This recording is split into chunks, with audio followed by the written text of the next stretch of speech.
Hi guys, Brownloaf here. A slightly different video today. This is just a brief video where I'm going to discuss my approach to the Unspeakable Oath, which is a scenario which challenged me for a very, very long time. First time I played it was 2-player with my wife, who was playing as Daisy, obviously. She made it out. Unfortunately, Mark didn't. So we got to enjoy that absolutely wonderful bit of resolution if you end up getting stuck in the asylum. However, then I went through a stage of constantly losing this scenario. And as great as that bit of writing is, sometimes you'd like to not have to completely reset your campaign. So right off the bat, and hopefully I haven't done too much of this already, this will be littered with spoilers. I will be completely spoiling this scenario. So if you haven't played it before, you certainly shouldn't watch this video.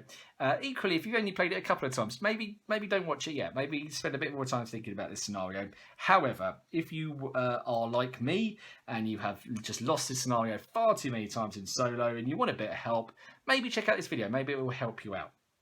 This is not going to be an in-depth analysis of the entire scenario. I'm not going to be talking about tactics and stuff like that. This is not an in-depth. There are some great in-depth analysis of scenarios out there. I would strongly recommend you check out Out of Ammo, Out of Time, Krabby Terror, who's done a brilliant in-depth on The Gathering, and he is currently working on one for Midnight Mask, which I can't wait for.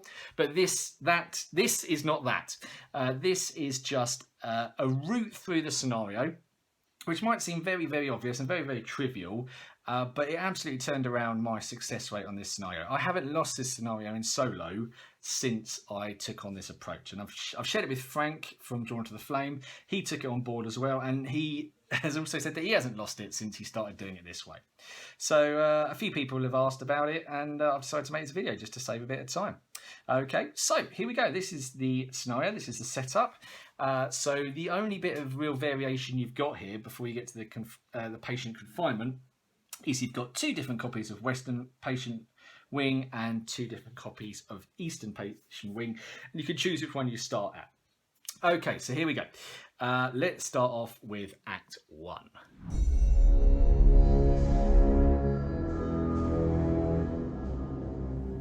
Okay, so when you start this scenario, the kitchens are out of bounds, the gardens are out of bounds, and the basement hall are out of bounds. The patient confinement aren't even in play yet. You have a choice of where to start between the Western and the Eastern patient wings. Well, if you've played this scenario already, you know that this is where the action is. It's very tempting to start close to there. But actually, no. What you need to do to pass this scenario, I believe, is do a bit of prep work first. Okay, so I would start off in the Western patient wing. Okay, so let's have a look at the patient wings. You've got 50% chance of having a clue location on the Western, and a 50% chance of getting a location with a clue on the Eastern. Okay, so 50% chance there'll be 1 clue in these 2 locations, 25% there'll be 2, 25% there will be 0.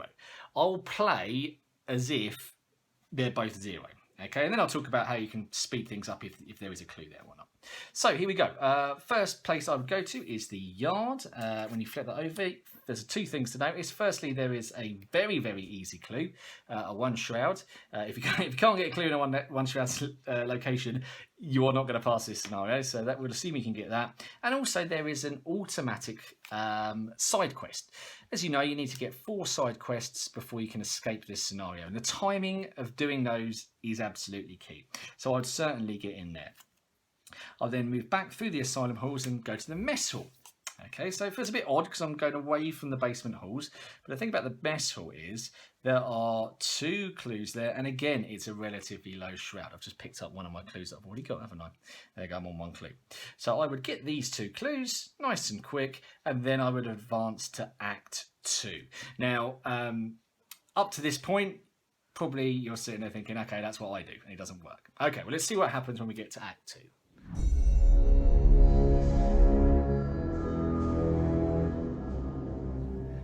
Okay, so when you get to Act 2, these Arkham Asylum locations unlock. Okay, now, like I said, if you've lost this scenario, you will probably be thinking, you ran out of time, so let's rush, and you will almost certainly head towards the basement hall to try and get ahead of the game. That I would say is a mistake. The absolute best thing to do now is head to the kitchen, which feels a little bit weird because you're going the wrong way. However, there's two good things about the kitchen. Firstly, there's another relatively easy clue. And secondly, you can pick up your second side quest. Okay, now the reason that's really, really good is because there's a side quest up here in the garden, which means that you would only need one more side quest when you get to the basement halls. And there's another little trick to that, which we'll get to when we talk about Act 3 and 4. Okay, but that's where I think I was going wrong. I wasn't doing that. I was heading straight to the basement halls, but spending a bit of time to A, get the clue, and B, get the side quest really, really is going to help me out. Now, let's head towards the basement halls, because we are now going to head there, because that's where we need to go. Now, hopefully you've got at least one clue on either of these locations. If you're really, really unlucky, you haven't. If you've got one clue on those locations, you get it and you head to the basement hall. If both of them have got clues, okay, well, you're going to get this one first because this is on the way and it's 2 shroud. And then you've got the choice between this 3 shroud one, getting it or not. I would say go for it if you can, but don't dedicate too much time to it. This is a very tight on time scenario. However, if you can pick that one up, do. If you're unlucky enough to get no clues here and no clues here, I would strongly recommend investing the 2 actions it takes to go to the infirmary to get that second clue. I know there is a clue in the basement halls, however, it's a shroud of 4, and you know what? The difference between a shroud of 3 and 4 is quite significant. Also, I like to leave a clue there as an absolute backup. Okay, so we're about to enter the basement hall. We've got 2 clues and 2 side quests done.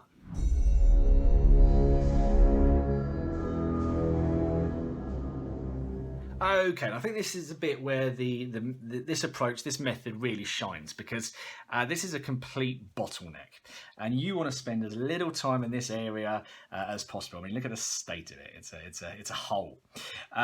So the approach is you start and end every single one of your turns, if possible, in the basement hall. Okay, now you've got a fair amount of luck to contend with here, but actually if you've done your prep work, then you should be absolutely fine. So you've got 2 clues and you only need to get 1 extra side quest here because you've got the one left you can get in the garden. Okay, so let's look at the 4 locations. Okay, so we've got this location, which is a low shroud, 1 clue, and has got this willpower test. Now the willpower depends on the horror that you've got on you. So if your horror is really bad, you might just want to nip in there and get a clue. Oh, very, very important.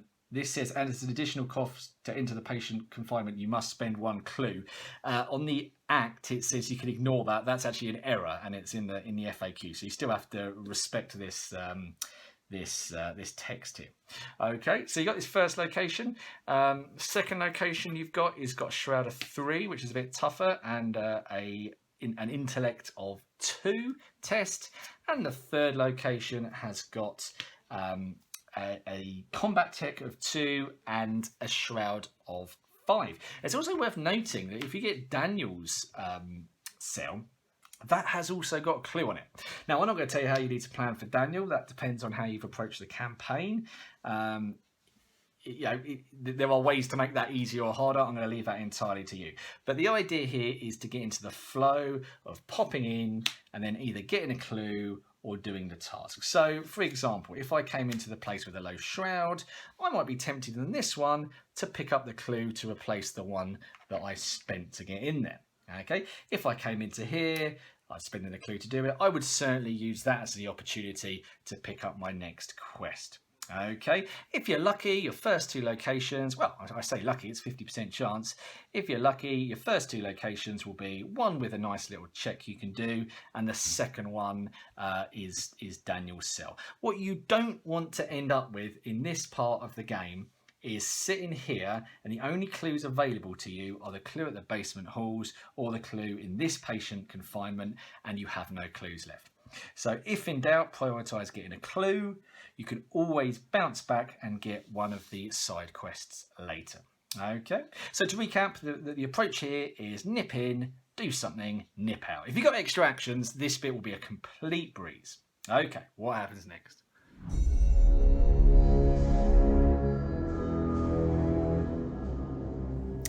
Okay, so there we go. You've enjoyed your visit to the patient confinement. You've got your one side quest. You've visited Daniel and you've advanced the act. And so now the act, there's two very important things to notice about the act. Firstly, I can't find it. No. Firstly, is it says that the moment you get 4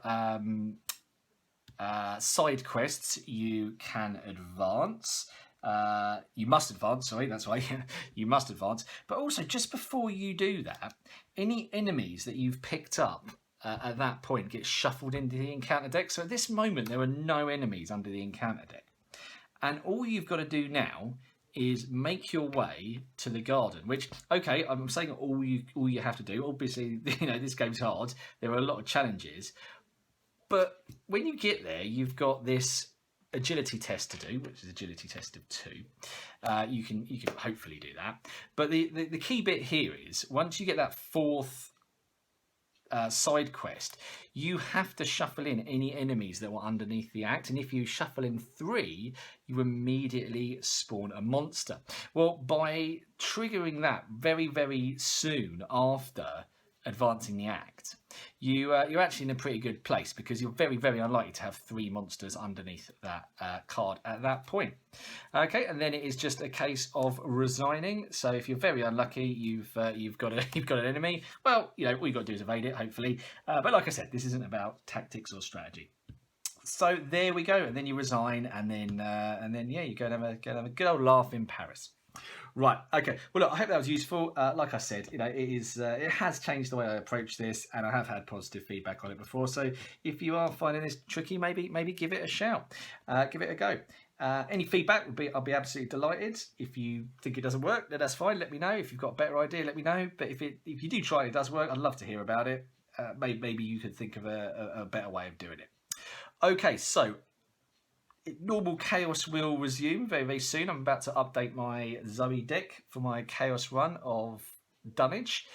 So look out for that. Also, a little reminder, we've got the Horror Without Borders charity stream event coming up on the 27th of February. I'll stick the advert on there. You can catch both Out of Ammo, Out of Time, and Drawn to the Flame, and many, many others there. So I hope to see you there. All right. Cheers, guys. Take care.